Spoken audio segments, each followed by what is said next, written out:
Pausa dramática. Pausa dramática. Pausa dramática.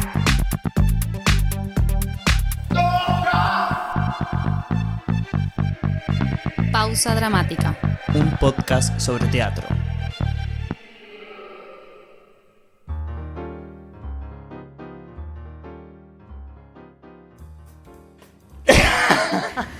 Oli. Bueno, la moto en el primer momento. Gracias. Hola, hola, hola. Aló. Aló. Chao. Chao. Mira, yo la verdad que quiero hacer lo más orgánico posible ¿Sabes en qué este pasa? capítulo y no puedo. No tenemos confianza. Tarjeta de memoria. Claro, no, nos pasó esto, que nosotros en 2 episodios grabamos este episodio y no se grabó. En el primero se había grabado, estábamos todo como bien. muy deprimidos y dijimos no. Nos salió mal. El primero no salió mal. No nos gustó. La segunda estuvimos 1 hora hablando de algo, la verdad que súper orgánico, re lindo, sorprendiéndonos, qué sé yo. Divertido. No va a ser hoy, esta vez, tan orgánico, tan divertido, chiquis, porque vieron, tenemos sentimientos también. Bienvenides a todos. Bienvenides. Un capítulo más, un episodio más de este podcast que sigue vivo, aunque... No, si empezamos así, vamos mal. Queremos mal. agradecerles por mantenernos vivos. Gracias, Abstra. No, up. Bien No, sí, bienvenidos, sí. Nosotros es la tercera vez que nos escuchamos, pero ustedes no. Y nos va a salir lindo porque ya dijimos que este capítulo nos gusta mucho. Nos gusta Yo mucho. creo que en realidad lo volvemos a pasar y lo volvemos a pasar. A propósito. A propósito. Porque nos gusta. Nos gusta mucho toda esta información. Y no que tenemos ganas de seguir buscando información nueva. Entonces nos limitamos nosotros mismos. Nos digamos. repetimos porque nos Exacto. gusta. Y que veníamos también de un capítulo de la vara muy alta, digamos, ¿no? Oh. Vinimos con un renacimiento, Sí. con 2 partes, chiquis. Con gente importante. Con gente muy importante. Igual hoy no estamos a menos, ¿eh? Hoy no estamos a menos. Hoy no estamos es a verdad. menos. ¿Por qué? ¿Marcelito? No, bueno. Marcelito, ¿estás ahí? Marcelito, ay. Te agarro del pescuezo. Veníamos hablando del Renacimiento, venimos hablando de la época medieval, venimos hablando de los griegos antes. Se rompe todo. Y ahora volvemos un poquito para atrás porque el Renacimiento estaba un poco más relacionado al 1600, 1700, por ahí. Sí. Más o menos, porque no soy una línea histórica en vida. Y ahora nos vamos un poquito más para atrás porque vamos a hablar nada más y nada menos que del teatro oriental. Ay. O sea, ¿qué hacemos nosotros hablando del teatro oriental y no estamos comiendo sushi? Estamos tomando un amargobrero con pomelo que nada tiene que ver al oriental. O sea, ¿qué pasa? Mira, vamos a tener un gato que nos va a interrumpir siempre. Así Sí, que... sepan les que están escuchando que acá, Me está donde estamos mordiendo. grabando, hay un gato. Que me está bien? mordiendo la computadora. Van a pasar cosas. No te Listo, tomes el ya lo amargo, dijimos, ya está. Marcelito es parte del staff. Está acá. Escúchame, el teatro oriental, a mí me encanta. A mí Hermoso. me encanta. Es mi Tu lugar en el mundo. Es mi lugar en el... O sea, a ver, nunca fui al oriente, quiero que lo sepan. No, claro. Por ahí voy y no me gusta tanto, pero sí el teatro oriental influyó mucho, aparte del teatro occidental. Estoy hablando de Artaud, de Grotowski, Barba, bueno, toda esa runfla del teatro antropológico está muy basado en lo que fue la escuela del teatro oriental. Y cuando decimos oriental, en realidad es muy grande. Sí, decir eso teatro quería oriental. decir. Primero, antes de comenzar toda la información, varias cosas. Primero, es gigante el teatro oriental. Nosotros no nos vamos a detener a hacer una seguidilla de todo lo que hay en el teatro oriental, porque la verdad que no, o sea, tendría que ser una serie aparte, digamos, Claro. una temporada aparte, porque es mucha data. Y nosotros también sabemos que vivimos en un tiempo donde las cosas quieren que duren 15 minutos nomás. Entonces la verdad. no podemos estar 1 hora hablando para que después nadie nos escuche. Tal cual. Entonces nosotros vamos a hacer una selección donde vamos a hablar de algo específico, pero algo que a mí me gusta de este tema en particular es que uno dice teatro oriental y las generalidades o el mundo de la globalización ha entendido que el teatro del Oriente es o el teatro chino o el teatro japonés y ahí nos quedamos, digamos, como que el Oriente es solamente China, tipo, como el oriental es solo China o es solo Japón, como este tipo de conceptos que son todos chinos, por más que para nosotros son todos chinos, Claro, no importa de dónde voy vengan. al chino y capaz que son Es coreanos. coreano y además son chinos o son japoneses. Me voy a comprar ropa ahí al los local ese chinos. que es chino, ¿viste? Claro. No, es seguro que es de Taiwán. Voy qué a sé yo. comprar comida por peso a este chino. Sí, tal no, cual. son coreanos, digamos. Tenemos esta globalización de que parece que son todos iguales para nosotros, Sí. que no, digamos. Pero a mí lo que más me gusta de este capítulo es que trae o reflota algo que está muy invisibilizado, que es para mí el teatro hindú. La India es el primer lugar donde se empieza a iniciar los primeros registros de teatro oriental. Ahí va, ¿sí? ahí va. La India es donde se empieza a registrar que hay obras escritas con actores profesionales, una sala teatral y que evoluciona antes de cualquier otra parte del Oriente, digamos. Y no es muy visibilizado, digamos. Nosotros preguntamos en la calle, ¿sabe del teatro hindú? No. Y capaz que decís teatro chino y te dicen, sí, sombras chinescas. La o ópera. La ópera china. Exacto, como varias cosas que sí nos llegan. Y en este caso, la India está como bastante invisibilizada y nada, a nadie le gusta, parecería, a los hindú. Bueno. Es una gran deshonra a mis ancestros y mi Dios. Pero bueno. Hubo un teatro clásico de la corte hindú, ¿sí? Antes del nacimiento de Cristo, incluso. ¿Sí? Ya había teatro para la corte en esa época, digo, antes del nacimiento de Cristo. Había un escritor que usaba el nombre de Bharata, ¿sí? Que no sé cómo se escribe, no sé cómo se pronuncia, digamos. Sí, vamos a empezar. Querida. También, Sí. además de Marcelito, que está en el staff, Ay, no me lo banco. también vamos a anticipar que vamos a pronunciar muy mal ciertos nombres, ¿sí? Por no decir todos, Por ¿no? no decir todos. Porque, nada, vamos a hablar sobre todo de Japón, de India, qué sé yo, la verdad que... Como sabemos. Pedimos disculpas si del otro lado está escuchando algún japonés, alguna japonesa O que nos descendiente. manden cómo se dice realmente. Claro, y nosotros ahí. edúquennos. Exacto. Entonces había un escritor que usaba el nombre de Bharata, ¿no? Que bueno, ahora la palabra significa actor, que escribió un libro que se llamaba La ciencia de la dramaturgia, ¿sí? En donde él consideró un gran tipo de obras, un gran número de obras que ya venían fijadas de hace un tiempo, y él hizo como una recopilación en un libro donde se llamaba La gran ciencia de la dramaturgia. Y desde esa época, de Bharata en adelante, tenemos muchos manuscritos de un gran número de obras, dramas clásicos de la India. O sea, digamos, la India es un gran referente, un gran precursor Claro. de la dramaturgia Punta y de lanza. y del actor como profesional. Nosotros veíamos que recién en el Renacimiento había más compañías acá en Occidente. Sí. O recién en el Renacimiento se empezaba como a profesionalizar al actor Tal cual. con sus compañías. Acá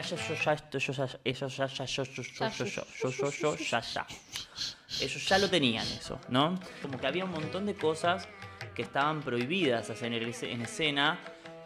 Creo yo con el simple hecho de no tentar al espectador o a despertar esas sensaciones. Me acuerdo, por ejemplo, digo, no existía la violencia y, por ejemplo, había cosas que estaban prohibidas como dormir en escena, comer. raro. La verdad que está bien, te digo, porque mira, no se podía dormir, comer, besarse, morder y aún rascarse. Qué aburrido. No, yo Qué sabes que aburrido. yo estoy con ellos, te digo la verdad, ¿eh? No. Ya tuvimos esta discusión. Sigo 3 veces tuvimos sin esta poder discusión.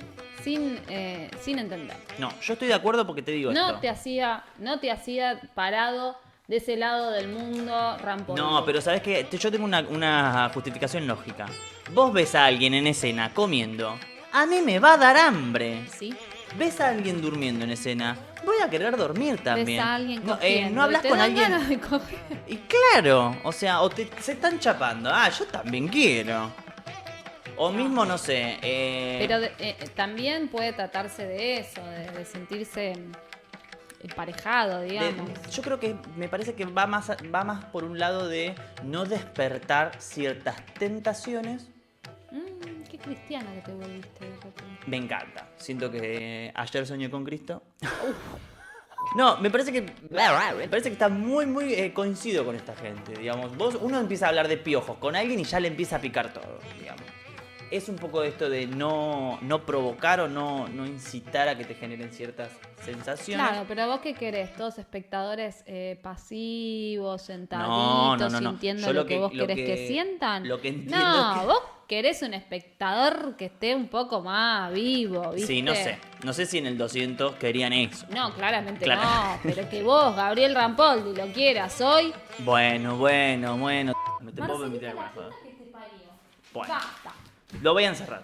No. No, sí. No, Sí. no. La gente, vote la gente. Liberación ¿Quiere que animal. encierre al gato o no?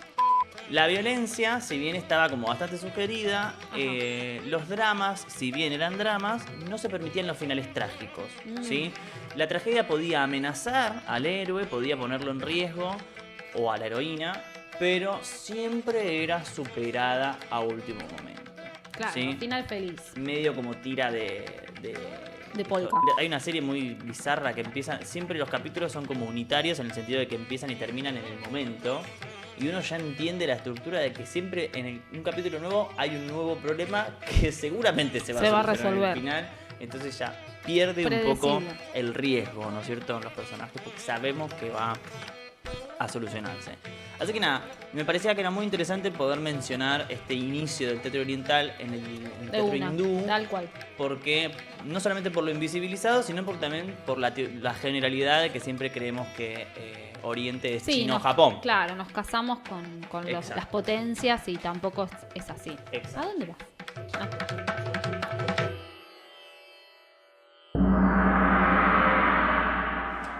Vamos a hablar de Japón. Japón. ¿Sí? Y vamos a hablar de dos teatros escuelas, digo teatros escuelas porque perduran a través de los años. Hoy por hoy podemos viajar a Japón y ver quizás una obra kabuki o una obra no, que son los dos tipos de teatro oriental que hoy vamos a charlar un poquito nomás. Así que bueno, si quieres arranco yo. Por favor. ¿Te parece bien? Me parece perfecto porque yo ya me quedé sin aire. Dale, para que vos respires un poco, igual no me dejes sola, vamos a hablar del teatro kabuki. Estamos hablando de sus inicios en el 1600, ¿sí? Que hay un dato lindo que me pareció. Digamos, es un teatro que tiene como muchos componentes, entre ellos la danza. ¿Sí? Tiene mucho que ver también con lo dancístico, una danza especial. No piensen en la danza que estamos acostumbrados hoy, es otra cosa. Y digo esto que es interesante porque surge en la misma época que la ópera italiana. Bueno, en los 1600 y bueno, de hecho, la creadora, ojo, atente al grupo, es una mujer, una bailarina, que inventó un nuevo estilo. Para esos inicios solo actuaban las mujeres, pero claro, como todo el teatro, viste, para la gente ciega y la gente sorda, decías teatro y decías prostitución. Ah, sí. Entonces, bueno, decía que vino una seguidilla, digamos, desde sus inicios, el kabuki viene una seguidilla de prohibiciones, ¿sí? Prohibían a las minas, entonces después el kabuki lo siguieron hombres jóvenes, pero después prohibieron a los hombres jóvenes porque también eran llevados a la prostitución. Bueno. Prohibido para los chicos de 10 años.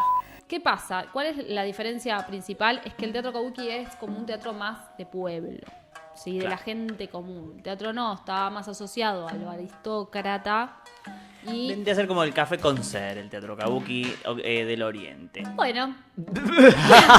Como más popular. Más popular. Como es más popular, para el pueblo, sí. que nos reímos. De lo que un nos poco. gusta a nosotros, ¿no? Nos olvidamos un poco del drama y nos reímos. Tal cual. Es un teatro popular que sus personajes son personajes cotidianos. Personajes reales, ¿sí? De la vida común. Las historias son historias tradicionales, son leyendas quizás, acontecimientos históricos, donde hay personajes que siempre, digamos, el leitmotiv es que se están cuestionando tienen algún debate moral, ¿sí? O alguna historia de amor. Ahora, dicho esto, todo lo contrario. ¿Qué quiere decir? El teatro kabuki, el teatro oriental, tiene una particularidad que si bien, en el caso del que estoy charlando ahora, que es el kabuki, son historias reales, personajes cotidianos, lo que vos ves como espectador, espectadora, espectadore, no es algo literal. Claro. No es el teatro occidental al que estamos acostumbrados, porque es todo metafórico, tanto así, por ejemplo, que o sea, todo es una alegoría y un simbolismo. Es el teatro simbolista por excelencia. Son todos varones y hay actores especializados en hacer De mujeres. que tienen un nombre en especial que se llaman onogatas. ¿Sí? Mirá. Que son los personajes femeninos. Estos actores tenían maquillaje, tanto maquillaje, si buscan en internet van a ver las imágenes muy lindas, muy bellas, que casi como una máscara, pero no es una máscara, sino sí, es sí. maquillaje. Su cara, Sí, claro, con maquillaje. fondos blancos y los colores que usaban simbolizaban algo. Entonces vos venía un personaje que Tenías que ir tenía... con un folleto a ver la obra y Claro. decir, a ver, ¿qué significa el color Sí, un verde poco en que las nosotros orejas? sí. Ah, Claramente los entendimiento. japoneses ya tienen toda su cultura puesta ahí, entonces entienden Hay que ir con un desde manual a otro ver la nivel. obra. Uno lo tiene que ir a entender desde la cabeza.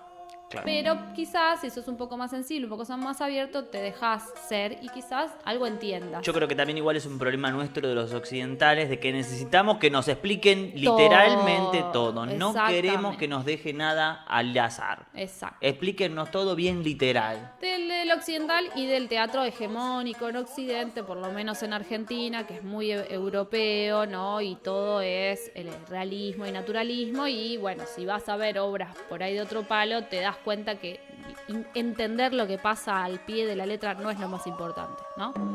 De eso se trata el teatro oriental, de eso se trata el kabuki.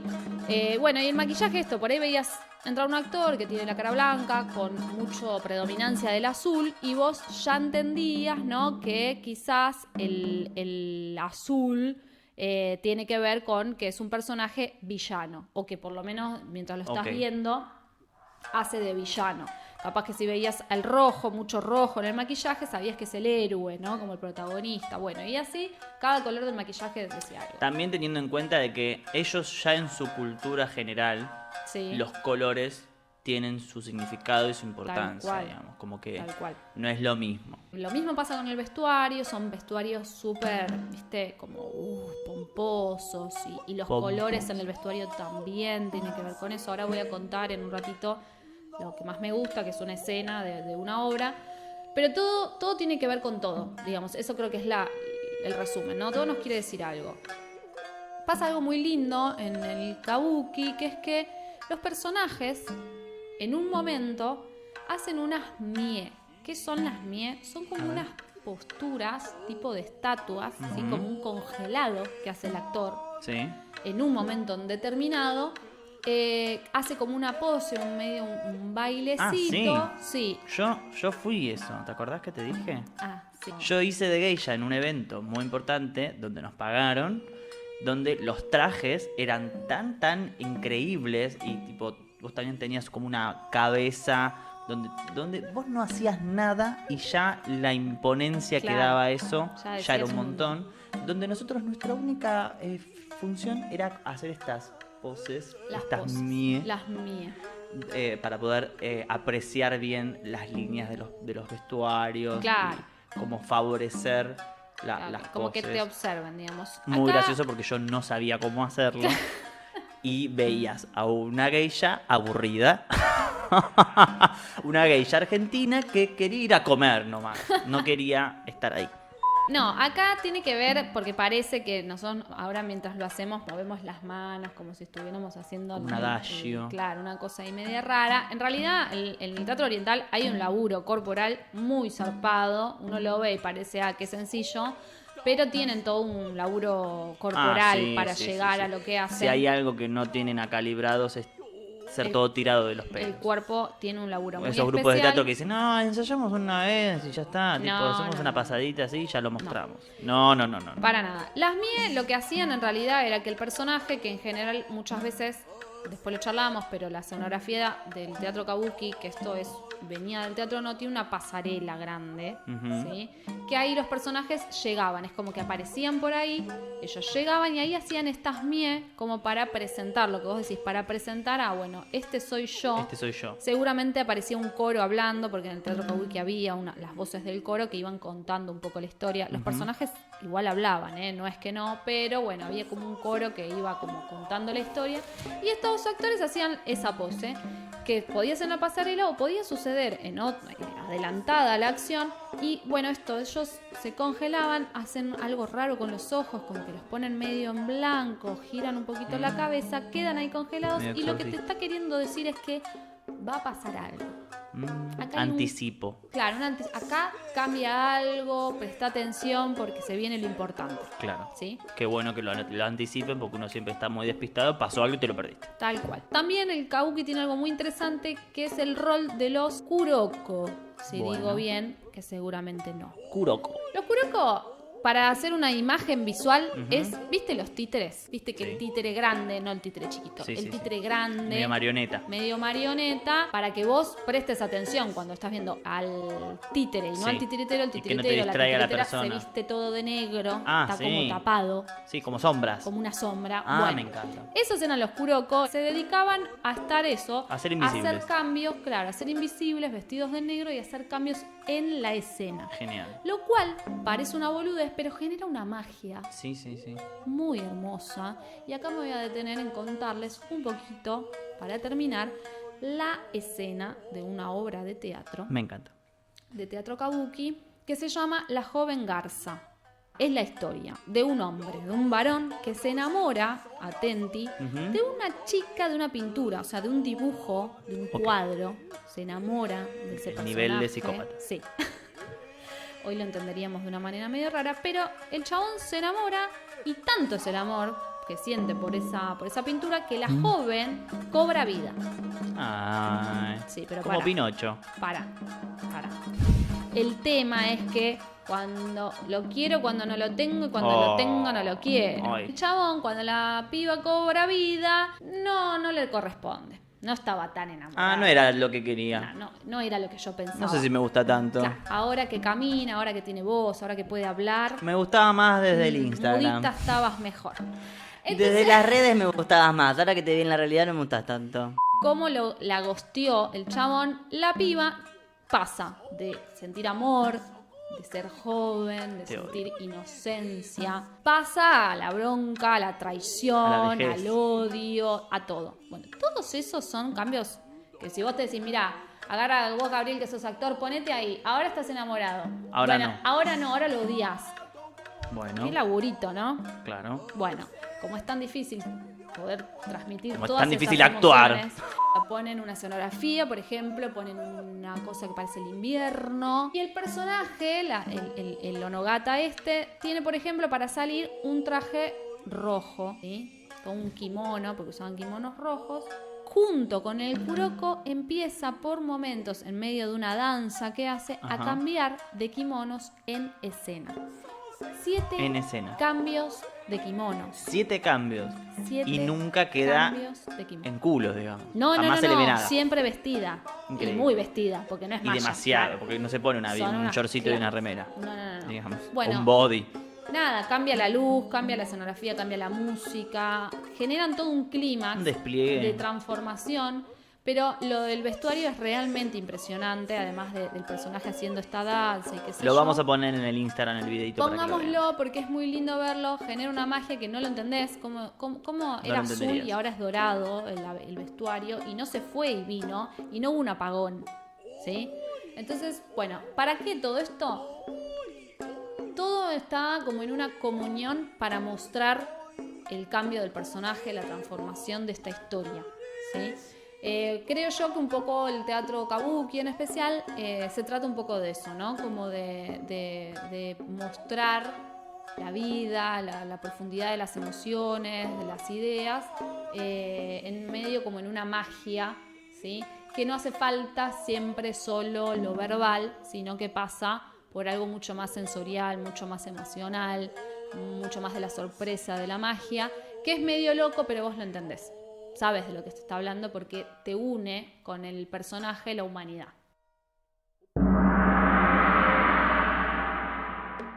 También el teatro no, es más o menos el teatro del 1300, más o menos por ahí, 300 años antes del teatro kabuki. Y trata temas universales también, como así lo puedo unir quizás con otras épocas que veníamos charlando, que tratan temas universales como es la vida y la muerte, ¿sí? Y lo que más me parecía interesante de este teatro es que comienza como con una especie de requiem. Empieza haciendo una dramatización de los hechos destacados de un fallecido. Esto comienza así. Como un ritual, una ceremonia. Sí, como una ceremonia, tipo es como si vos vas a un velorio ahora Claro. y alguien hace una representación de los momentos más destacados de la persona fallecida. Sus escenarios eran siempre estructuras independientes, o sea, si se ponen a buscar, seguramente los han visto por algún lado, porque son muy referenciales, son como casitas, ¿no? Los escenarios son escenarios techados, que en su momento estaban al aire libre, entonces tenían su propio techo y el público estaba afuera, digamos, a la intemperie. Estaban situados en recintos de santuarios. Hoy en día los escenarios están en espacios cerrados, digo, pero se conservan la misma estructura de como una casita con su casita techo, abajo de otro techo, digamos. solo que claro, está dentro de un lugar más grande donde el público sí está en un lugar cerrado. Como esto era al aire libre, tenían como alrededor del escenario como todo un cantero en el suelo con unas piedras blancas, que son estas típicas piedras de jardín. O yo las asimilo a esas, no, Sí, no sí. creo que sean las mismas, pero algo similar, a estas piedritas como este canto rodado blanco, Sí. digamos, donde se utilizaba para que el sol refleje y les haga de luz a los actores, Claro. digamos. Esas piedritas reflejaban Como la luz del luces sol. naturales, digamos. Claro, y Qué lo utilizaban bueno. a modo de iluminación para los actores, ¿no? Hoy no tenemos un tacho de luz y nos volvemos loques. Mira, y no te actúo si no tengo. Claro. Y además había algo, creo que se ve, que tenía que ver con que se actuaba más de día, por ahí hoy estamos acostumbrados al teatro, vamos de noche. Claro, tal Pero cual. en esa época se ve que se Tal hacía cual. de día. Bueno, no significa talento o habilidad, ¿sí? Aunque también se interpreta como realización. Por eso esto que veníamos de lo realizado de esta persona, cómo se realizó en su vida, ¿no? Como la realización de esta persona. Y bueno, existen varias formas de catalorizar las obras de teatro no. Hay como muchas formas de categorizar. Si hay algo que se han especializado en ellos es en categorizar. Digo, no sé cuántas categorías. Tengo datitos curiosos. Dale, me encanta tu sección de datitos curiosos. Que yo no sé cuándo un dato se considera curioso. Digo, pues, si vos encontraste un dato curioso en internet o yo encontré un dato que me parece curioso y a partir de que yo digo que es curioso, es un dato curioso. Digamos. Yo me autoproclamo Y como da. generador de datos curiosos. Bien. Siempre la curiosidad es buena. Primero decir esto que me parece brillante, que lo encontré y me pareció muy divertido, que es que por más que nosotros los occidentales nos maravillemos con la perfección, la divinura, la estética, la solemnidad, todo este ritual, qué sé yo, no entendemos nada, digamos. Como que... Y un poco fetichistas somos. Claro, como que nos podemos maravillar, pero no es un teatro que vaya como como el kabuki, a lo literal de las cosas. No, otro Y registro, claro. no hay nada similar a la vida en los movimientos de los Claro. actores. Por lo tanto, un movimiento puede significar la muerte de un personaje o, no sé, el nacimiento. A los personajes femeninos se los suponía como personajes invisibles. Epa. Mirá qué casualidad. Epa. Mirá qué casualidad. Al igual que a los demonios y a los espíritus, digamos, Ah, ¿no? buah. Y los O niños... demonios o vírgenes somos. Claro, o sos demonio, un espíritu, o sos una boluda. Después los niños interpretaban a los príncipes y a los emperadores. Al igual que el kabuki, los trajes son muy hermosos. Sí, muy Son elaborados. muy todo. Así también como son hermosos, son como muy rígidos Pesados. y muy sería. arcaicos. Y vos ves todo un trabajo físico del actor que parece Solo que... para soportar el peso de. Exacto. del Y después vestuario. la utilería de mano es bastante real, aunque quizás, no sé, un abanico puede ser una daga o Claro. una bandeja o etcétera, digamos. Son objetos reales pero que cambian su concepto. Significan otra ¿no? cosa. Hay dos referentes muy grandes del teatro no, que es Kanami y su hijo Seami, ¿sí? Que ambos son eran dramaturgos, actores y teóricos sobre este tema, digamos, ¿no? Pero lo fundamental de esto, lo más interesante es que el teatro no era un teatro de herencia, era como un teatro heredado. Claro, lo pasabas familiarmente, digamos. No, pero además muy secreto todo, ¿eh? Por ejemplo, yo soy el padre de familia y tengo que elegir a un hijo varón, uno varón, y tengo que escribir toda mi teoría durante años, pibe, ¿no? Y cuando me muera le dejo ese libro de teoría teatral, digamos, o sea, era como una práctica de herencia familiar, donde cada persona se lo transmitía a su próxima generación de a uno por vez y nadie más podía leer eso o tener acceso a eso.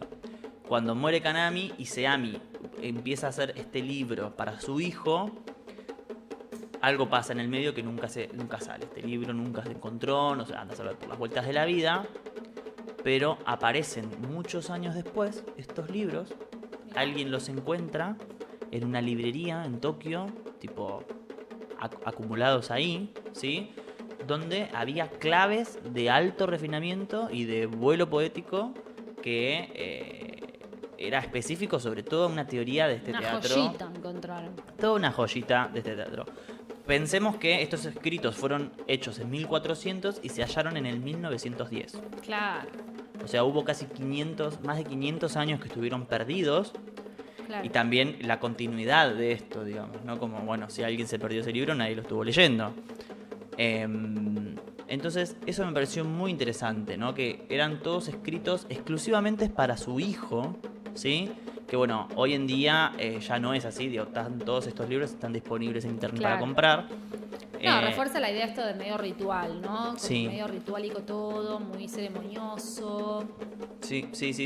Pero sobre todo me hizo acordar como a esto, quizás no es tan cercano, pero me hizo acordar a esto del circo, de que el circo también es un poco una herencia familiar, o por lo menos en un principio, los padres, los hijos, todos ahí, que era solo de familias, o sea, era muy raro ver gente, no ahora, ¿no? Pero digo, en su momento, en el auge del circo, era algo familiar, donde estaban los tíos, familias, los primos, nómades, los abuelos, los hijos, todos, y era como algo de herencia, que se mantenía ese legado por una cuestión de herencia familiar, digamos, ¿no? Entonces eso me parecía muy importante.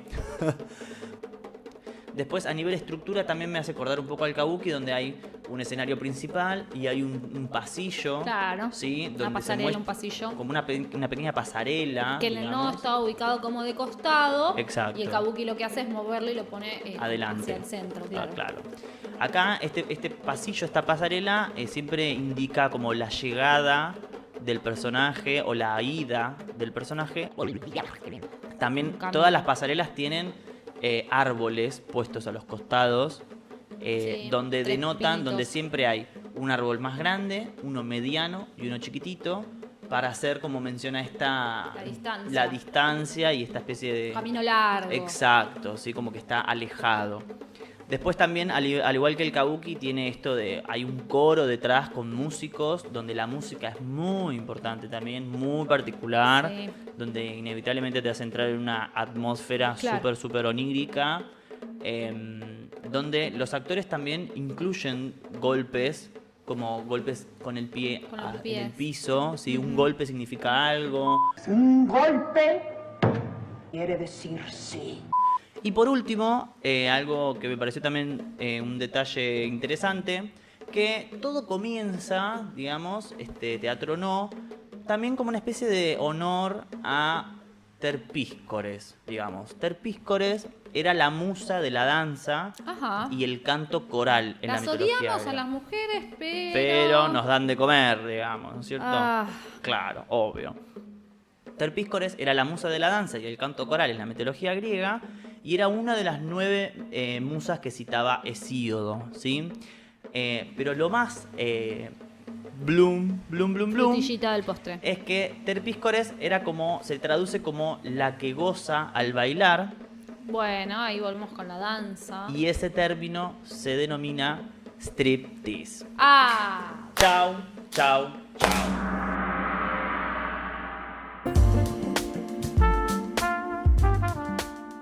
En este episodio charlamos con Ernesto Martínez Correa. Es actor, director y profesor de Suzuki y Viewpoints. Hoy nos viene a charlar sobre el Suzuki. Suzuki empieza una investigación más o menos en los años 70 sobre cómo la tecnología interfiere en la energía animal o propia del ser humano y cómo los actores contemporáneos, él dice, empiezan a entrar al escenario con una energía más baja de la que pueden estar, de la que naturalmente tenemos los seres humanos. Y la respuesta es esa, ¿no? Que la tecnología empieza como a apagar, nos pasa a todos y eso lo sabemos, a apagar la energía animal. Y ahora estamos pues en ese momento crucial en la que tenemos los celulares, todo lo hacemos con el dedito, y más allá nos conectamos con este dedo con el mundo, ¿viste? Y entonces, lógicamente, al utilizar solamente el dedo, pues otras partes del cuerpo y la energía se empieza a atrofiar. El hecho del auto también, ¿viste? Del avión. Antes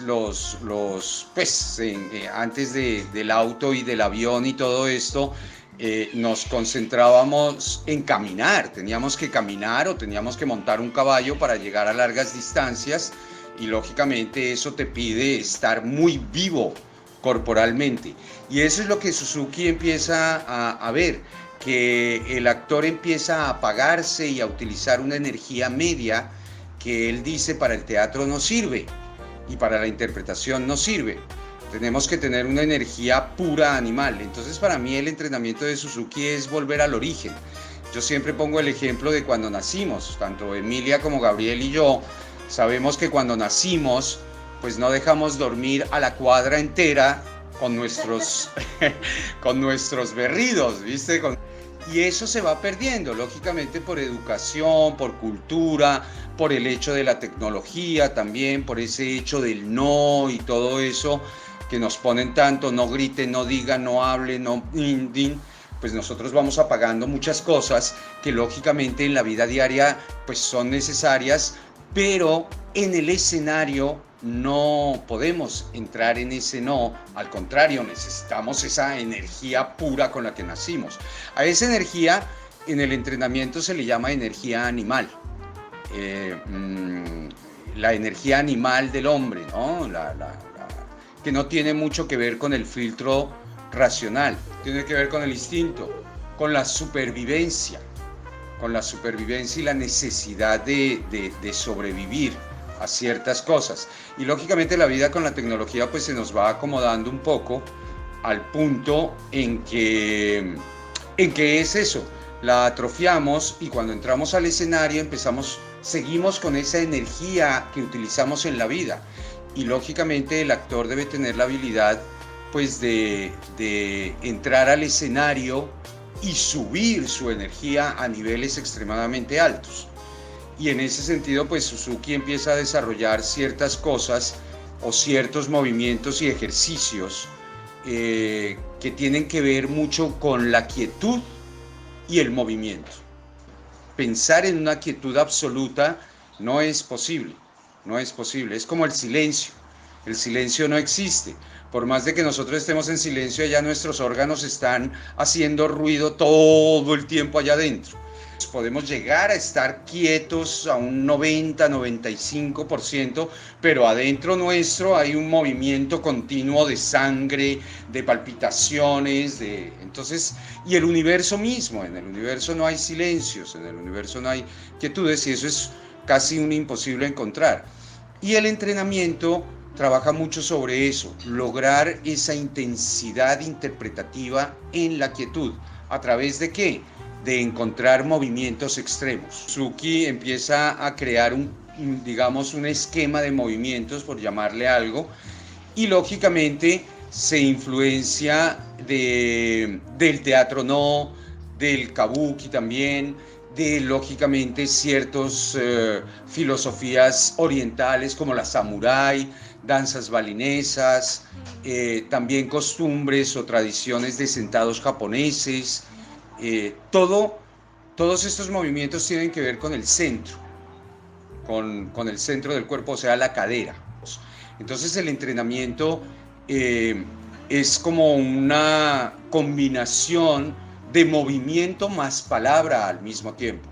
Ahí llega un momento donde nosotros hacemos todos esos movimientos que son sencillos, pero son complicadísimos también al mismo tiempo, con palabra, con texto. Nos entrenamos con el texto. Uno de los grandes objetivos del entrenamiento es unificar el cuerpo en su totalidad. Suzuki tiene una característica y el entrenamiento tiene una característica, y es que te trabaja todo al mismo tiempo. ¿Qué te digo yo? Digamos que dividamos el cuerpo.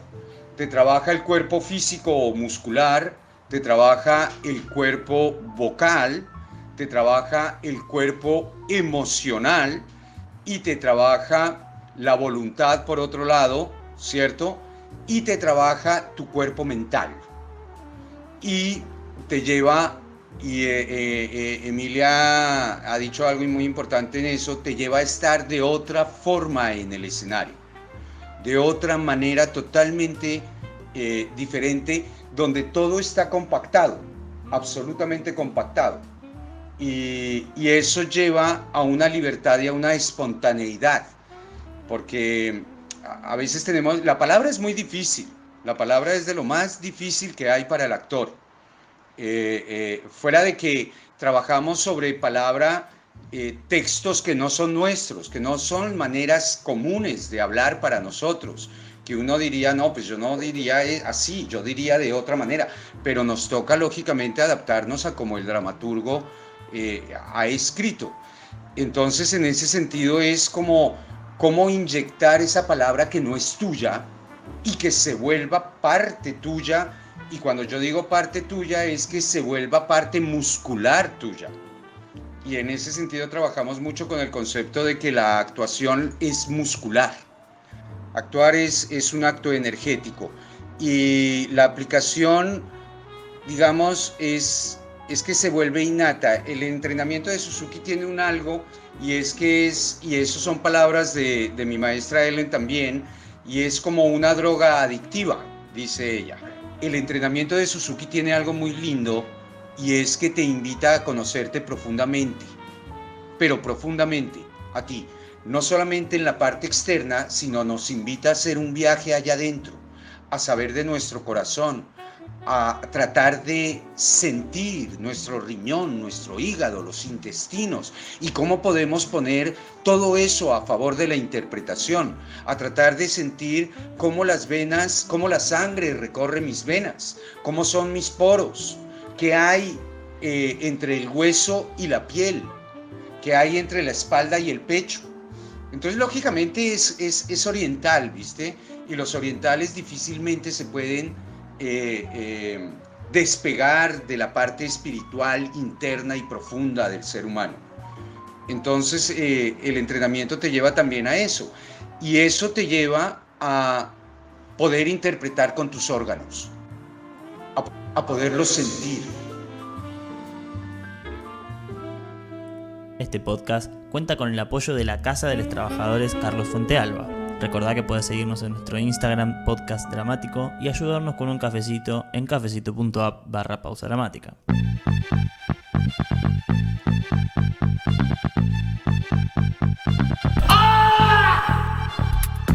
Pausa dramática. Pausa dramática. Pausa dramática.